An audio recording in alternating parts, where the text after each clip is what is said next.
കുട്ടികളോട് നമ്മൾ ചെയ്യാനേ പാടില്ലാത്തൊരു കാര്യമാണ് നെഗറ്റീവ് ജഡ്ജ്മെന്റ്. അതായത് പാരന്റിങ്ങിൽ നമുക്കൊക്കെ പറ്റുന്ന ഒരു മിസ്റ്റേക്കും കൂടിയാണിത്. നമ്മൾ മക്കളോട് പറയാറുണ്ട്, നീ അല്ലെങ്കിലും പൊട്ടനാണ്, നീ മണ്ടനാണ്, നിന്നെ കൊണ്ട് പറ്റൂല, നീയല്ലേ ചെയ്തത്, അത് അങ്ങനെ തന്നെ വരുള്ളൂ, അല്ലെങ്കിൽ നിന്നേക്ക് എന്തിനാ പറ്റുക എന്നിങ്ങനെയുള്ള നെഗറ്റീവ് സ്റ്റേറ്റ്മെന്റുകൾ. നമ്മുടെ മക്കൾ എന്ന് പറയുന്നത് നമ്മൾ എന്ത് പറഞ്ഞാലും വിശ്വസിക്കും. ഭൂമിയിൽ ഇല്ലാത്തൊരു കാര്യത്തെക്കുറിച്ച് നിങ്ങൾ നിങ്ങളുടെ കുട്ടിയെ പറഞ്ഞ് പഠിപ്പിച്ചു കൊടുത്താലും അവരത് വിശ്വസിക്കും. കാരണം അവർക്ക് ഈ ഭൂമിയിൽ ഏറ്റവും കൂടുതൽ വിശ്വാസമുള്ളത് നമ്മളെയാണ്. അതുകൊണ്ട് തന്നെ നമ്മൾ ഇരുന്നിട്ട് ഇങ്ങനെ നിന്നെ കൊണ്ട് പറ്റൂല, നീ മണ്ടനാണ്, നിനക്ക് ഇതിനുള്ള കഴിവില്ല എന്ന് നമ്മൾ നിരന്തരം പറഞ്ഞുകൊണ്ടിരുന്നു കഴിഞ്ഞാൽ അത് ആ കുട്ടിയുടെ മനസ്സിൽ രജിസ്റ്റർ ആവുകയാണ് ചെയ്യുക.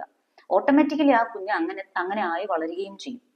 ഒരു കുഞ്ഞ് എന്ന് പറയുന്നത് നമ്മളിലൂടെ ജനിച്ച് നമ്മൾ വളർത്തപ്പെടുന്നതാണല്ലോ.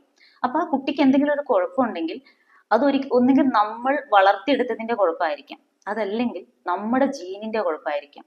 എന്ത് തന്നെയായാലും ആ തെറ്റിന്റെ വിരൽ ചൂണ്ടപ്പെടേണ്ടത് നമ്മളിലേക്ക് തന്നെയാണ്. നമുക്ക് കുട്ടികൾക്ക് പോസിറ്റീവായിട്ട് അഫർമേഷൻ പകരം കൊടുക്കാൻ പറ്റും. അതായത് നീ മിടുക്കനാണ്, നിന്നെ കൊണ്ട് പറ്റും, നീ ഇത്രയ്ക്ക് ആയില്ലേ, ഇനി നിന്നെ കൊണ്ട് നന്നായിട്ട് ചെയ്യാൻ പറ്റും, നീ ഇപ്പൊ നന്നായിട്ട് ശ്രമിക്കുന്നുണ്ടല്ലോ, എങ്ങനെയൊക്കെ നമ്മുടെ കുട്ടിക്ക് പോസിറ്റീവ് അഫർമേഷൻ കൊടുത്തുകൊണ്ടിരിക്കാം. ഈ നെഗറ്റീവ് സ്റ്റേറ്റ്മെന്റ് ഒഴിവാക്കി പോസിറ്റീവ് അഫർമേഷൻ കൊടുക്കുന്നത് കുട്ടികൾക്ക് അത് ഗുണമാണ് ചെയ്യുക. അവർ പ്രോത്സാഹിപ്പിക്കുന്നത് അവരെ കൂടുതൽ ബെറ്റർ ആക്കുകയും ചെയ്യും.